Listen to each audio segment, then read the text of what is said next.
Macenta, une des plus importantes villes de la Guinée forestière en pays Loma, située à 800 km de la capitale Conakry. Ici, les principales activités exercées par les populations sont l'agriculture, l'élevage, le commerce et l'artisanat. Dans la sous-préfecture de Daro, un peu après le village de Koundara, on peut apercevoir derrière les feuillages ce qui fut jadis le poumon économique et la fierté de la contrée, l'usine de thé de Macenta.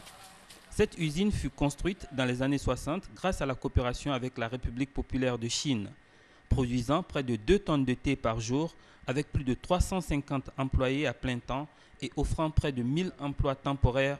Cette unité industrielle tournait à plein régime. Une surface de plus de 150 hectares de thé cultivés assurait une autonomie d'approvisionnement en matières premières à cette usine dont les produits étaient prisés par toute la sous-région. Au lendemain de l'avènement des militaires au pouvoir en 1984 et à la faveur des réformes engagées, l'usine fut privatisée. Elle a été reprise par Laye Camara, un opérateur économique. Malheureusement, cette privatisation n'a pas été à la hauteur des attentes et finalement, l'usine fut fermée. Le vieux Bakary Kandé est un des anciens employés de l'usine. Aujourd'hui nostalgique, il garde les lieux. Nous sommes allés le rencontrer et avec lui avons effectué une visite guidée à travers des salles de machines silencieuses et des bureaux poussiéreux.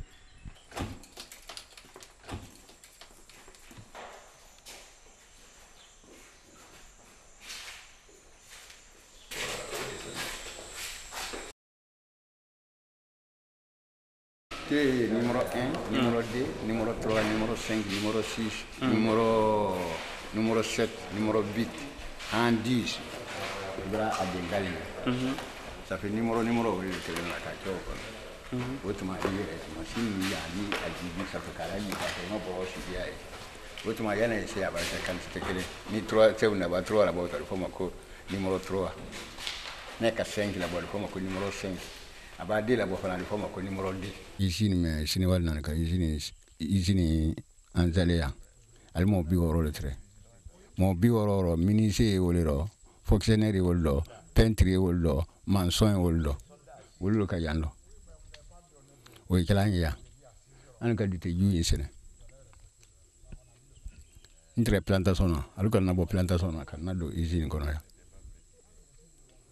no na usine kono fana ni aluka mboye kanche kuntiri ambala sila ka tawlo makasi bila kilela ni mulo seko atande seko sinwal tolle ni ambala sikona ni ambala sikona adatu ngadi Laye Camara anka otani ke safe bele ya nara do ni passé nyama soro la buru anani fana ka mol be récupérer anania moi le récupérer au femme felon ça fait bara les lois au be konote ka ko yandi Kenya mo passé au nema ya femme felon na lolu ya wolu fal no le soro na usine ko la o mo ba sandete ki soro ya ka banka bara ke. En dehors de ces infrastructures restées intactes, des 6 machines opérationnelles sur 12, les seuls objets rescapés de cette période faste sont ces cartons poussiéreux empilés les uns sur les autres et ces boîtes de thé estampillées thé biologique noir ou vert de Macenta, une vision qui n'est pas sans éveiller des souvenirs chez certains. Quitter cette usine en plein régime et retrouver ce thé envahi par des herbes sauvages, une usine arrêtée comme elle est, presque un squelette d'usine, vous savez que c'est des sentiments de remords et tout mon souhait, c'est que le repreneur puisse trouver des partenaires. Et ma conviction personnelle est que ce soit des partenaires chinois pour qu'ils puissent relancer cette unité économique qui était un des poumons de l'économie de Macenta, de l'économie de la forêt, pourquoi pas de l'économie guinéenne, puisque nous avions de l'exportation. Voir cette usine qui ne fonctionne pas, c'est un regret pour nous, pour moi d'abord, et pour toute la population de Macenta. Puisque cette usine, comme le disait tout à l'heure son Excellence, c'est le poumon de l'économie de la préfecture de Macenta. Donc mon souhait est de revoir cette usine et de redémarrer pour nous permettre vraiment de trouver de l'emploi pour la jeunesse de Macenta en tout premier lieu.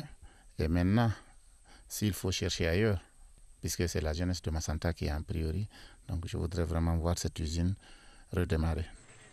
La plupart des jeunes qui habitent les environs accourent au moindre bruit d'ouverture de la porte d'entrée de l'usine, espérant encore y trouver un emploi, même à temps partiel, qui leur permette de faire face aux besoins de leur famille. Ils placent tous un grand espoir dans une éventuelle reprise des activités de l'usine. Cela leur offrirait des opportunités d'emploi, tant sur le plan de la culture du thé dans les plantations que sur sa transformation dans l'usine. Là, aujourd'hui, nous, on veut seulement que l'usine, là, on veut travailler. Mais si tu vois qu'il n'y a pas le travail ici, nous-mêmes, ce n'est pas bon pour nous. Mais on veut travailler. Moi, mon souci est que l'usine soit bougée. Si ça bouge, ça me permettra de bien avoir mon avenir. Tu vois que l'usine ne marche pas, vraiment, ça nous fait beaucoup de malheur. Ce que nous voulons aujourd'hui, pour que vous nous aidez, l'État nous aide, pour que l'usine bouge. En attendant, ces jeunes, à l'image de toute la population de Macenta, gardent l'espoir quant à une éventuelle reprise des activités de l'usine.